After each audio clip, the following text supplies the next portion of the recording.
Jeff is the current state pavements engineer for Washington DOT, and I found out today that he was one of my students at Oregon State when I taught there in the 80s. I didn't realize it, so he really made an impression on me. But Jeff has succeeded despite that. Despite the education he got at Oregon State, he went to the University of Washington and got his master's degree. He's been with the state of Washington for approximately 30 years, and he's active in a number of organizations. So it's my pleasure to introduce Jeff at this time.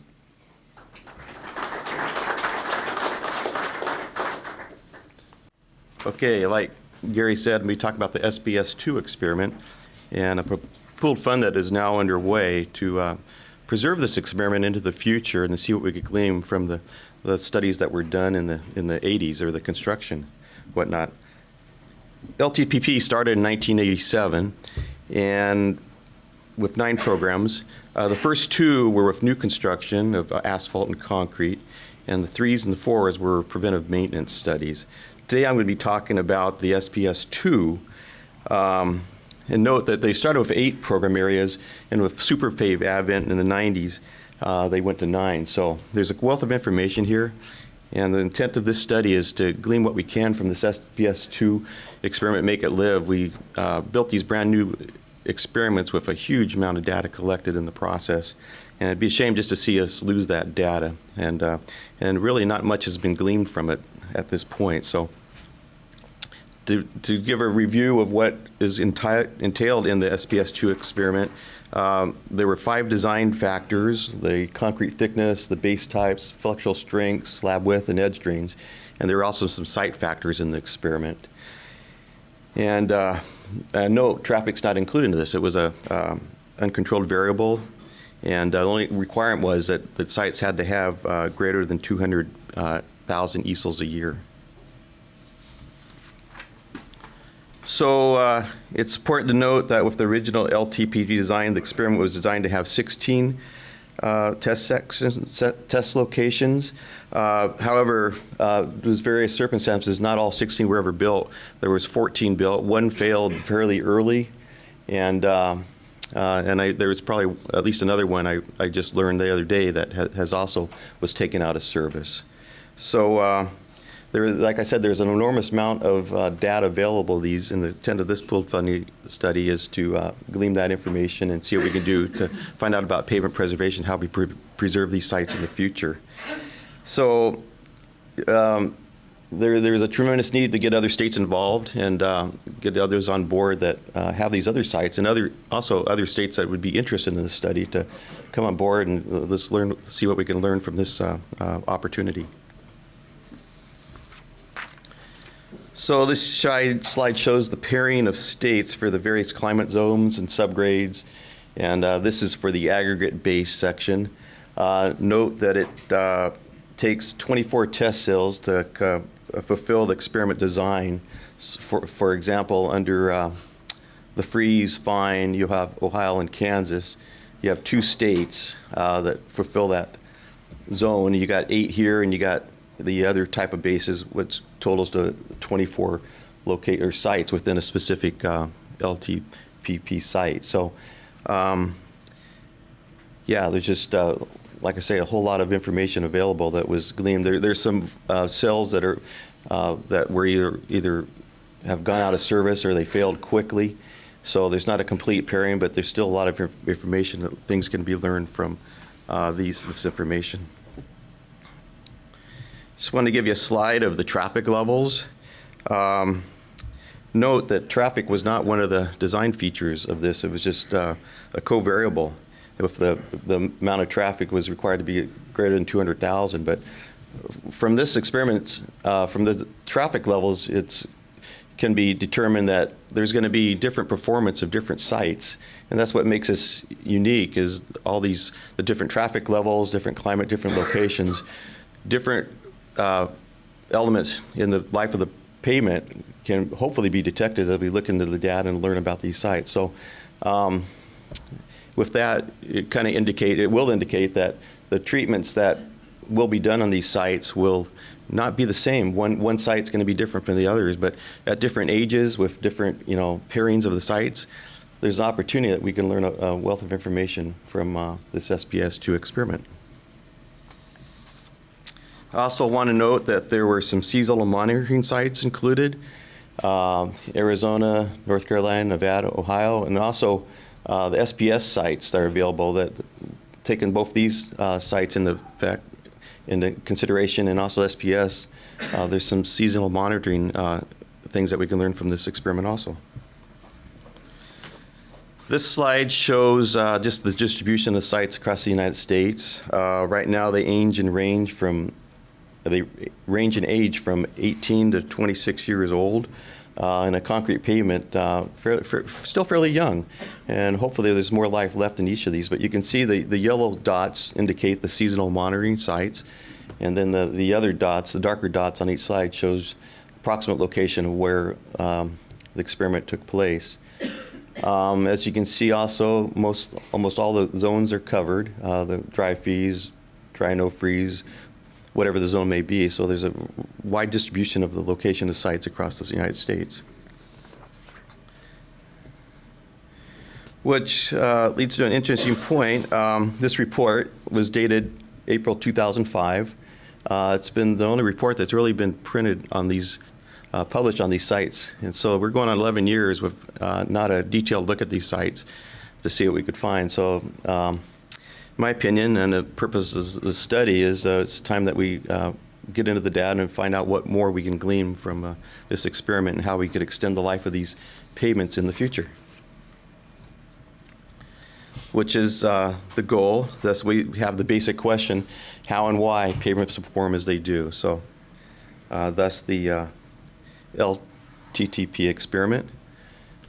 These are the states so far involved in this study. We have Arizona, California, Colorado, Georgia, Kansas, North Carolina, and Washington at this point. So we got, what, 7 states? 7 states involved at this point, and still looking for more people who'd like to participate in this study. So Washington, right here, we have a section of concrete that celebrated its 98th birthday just a couple days ago. So this road has been abandoned. It's basically Highway 2, the old Highway 2 across northern Washington.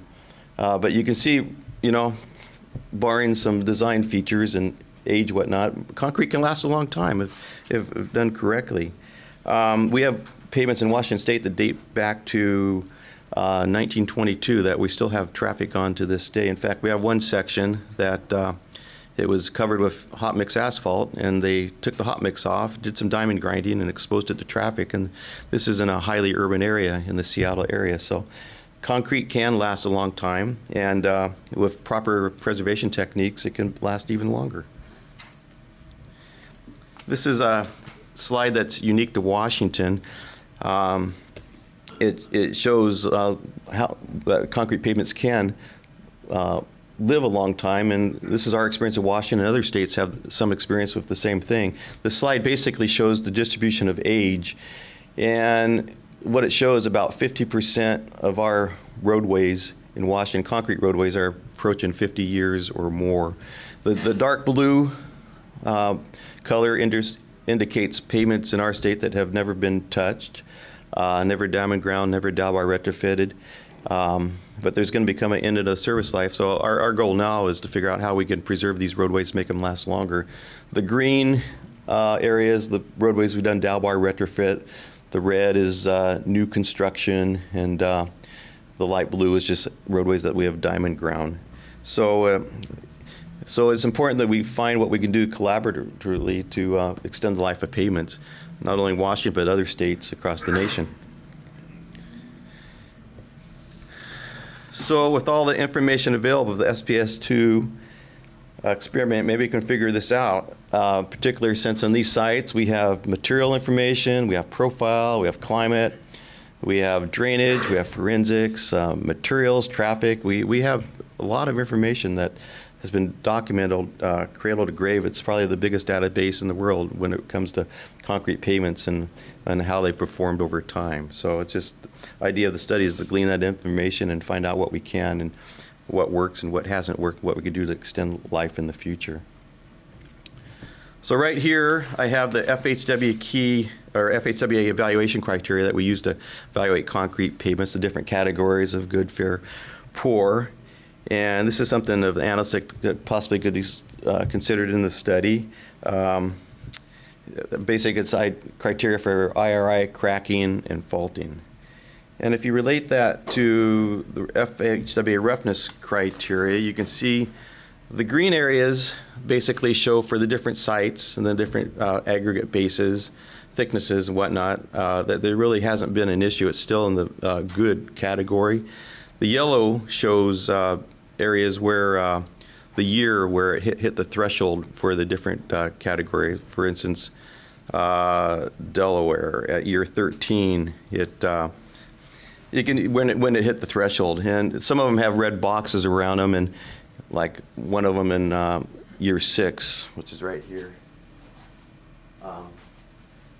At year 6, it hit the fair category, and it failed shortly thereafter. So it just kind of gives a distribution of the kind of data that we've been seeing out of these sites. We have the same distributions shown for cracking. Basically, it shows that the cracking really, there's been some areas that crack pretty readily, but for the most part, a lot of them perform quite well. And it's still in the green category. And then for faulting, it's the criteria that has been easily met with these sections, with very few of them actually going into the fair, mostly of the good and fair. One site has failed basically, but overall it just shows this distribution of how these sites have performed over time. And then there's the issues with load transfer efficiency. The graph on the right, you can see at year 0, it would qualify, or year 1, you could kind of project, probably for a DBR or some kind of treatment, but 2 years later, it's in very good category. So it kind of simplifies some of the problems with load transfer efficiency, and maybe through this experiment might be find a way that, are we measuring the right things, what we can do to really predict how the transfer efficiency is working in pavements. So there's many things that can be investigated, and just illustrates some of the data available and one of them. So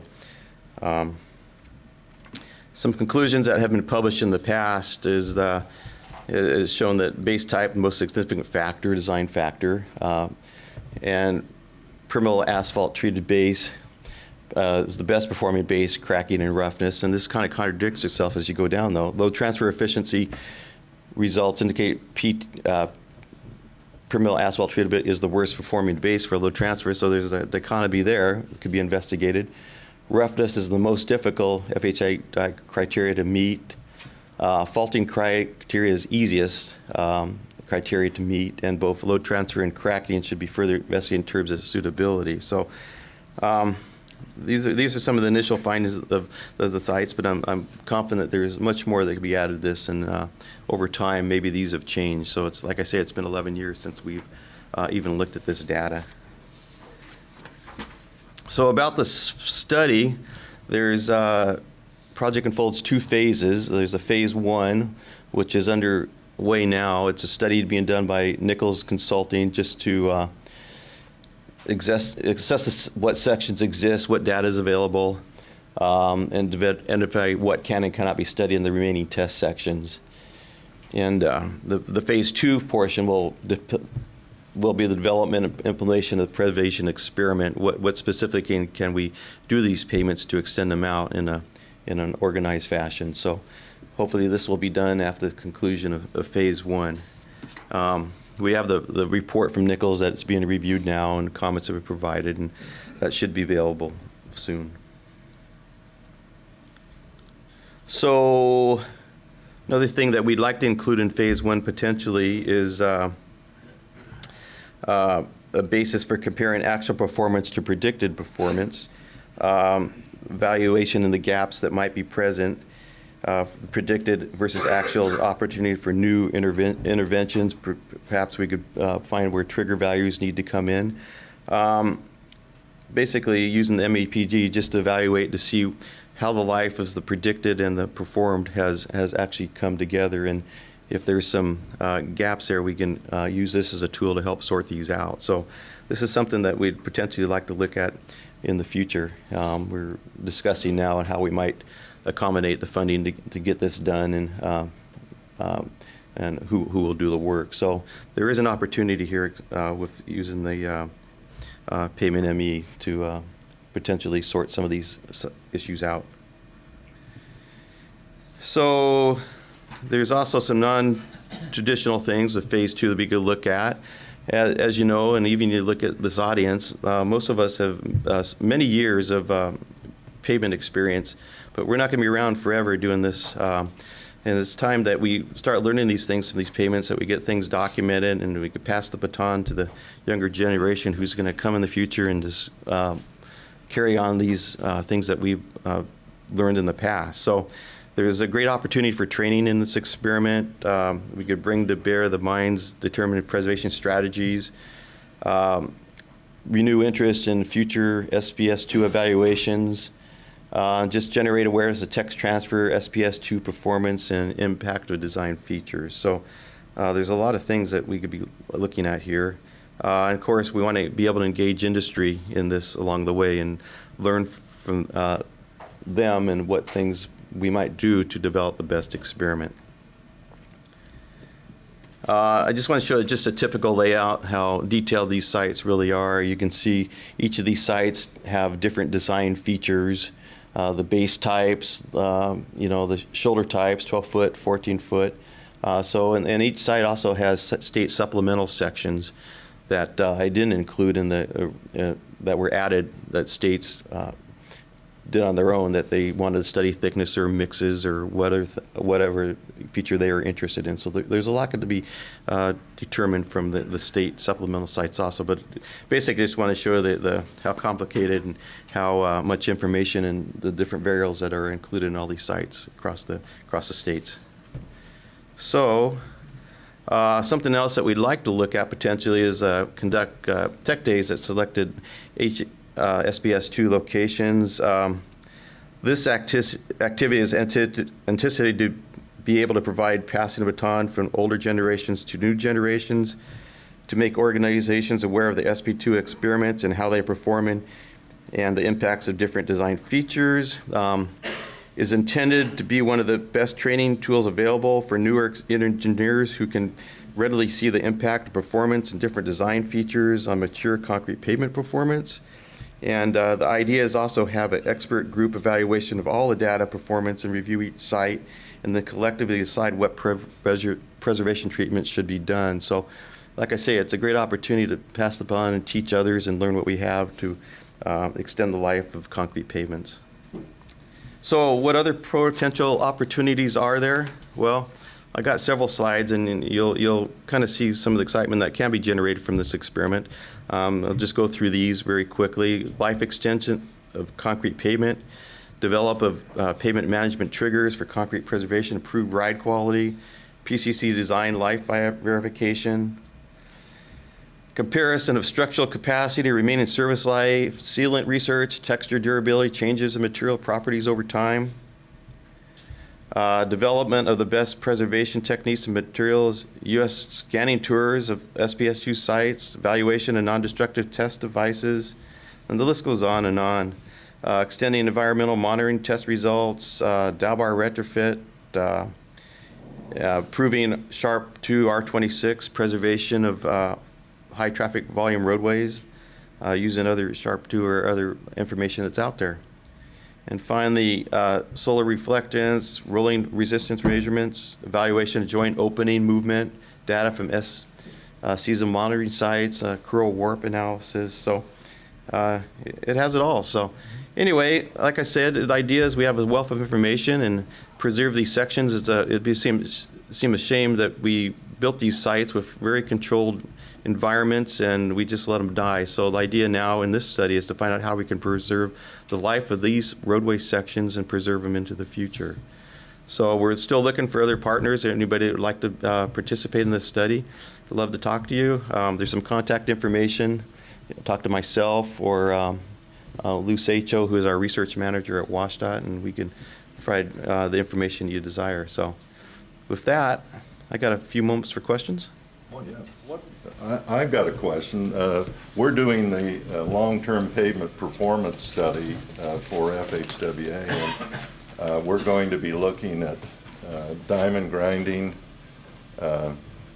joint sealants, and penetrating sealers, and that's why I wanted to talk with Andy. What are you looking at in your sealant studies? Well, really haven't got to that stage You yet. haven't got to that stage, so. And in this planning process that you have for SPS-2, you're still looking for additional states. Sure, people like to participate and learn along with everybody else. So. Okay, and when will you close the invite process? Well, still open for now. Okay. Yeah. Okay. So if any states are out there that want to be part of this study, I see California, where I live now, is a part of it, so that's good, because we're putting down a lot of new concrete pavements, so that's very good. And there's also the, like other states doing preservation on older sections of pavements, to link up with them and learn what they can and include other test sites or areas where work has been done into this study. So, Mike, do you have a comment? Any other comments? Well, if not, thank you.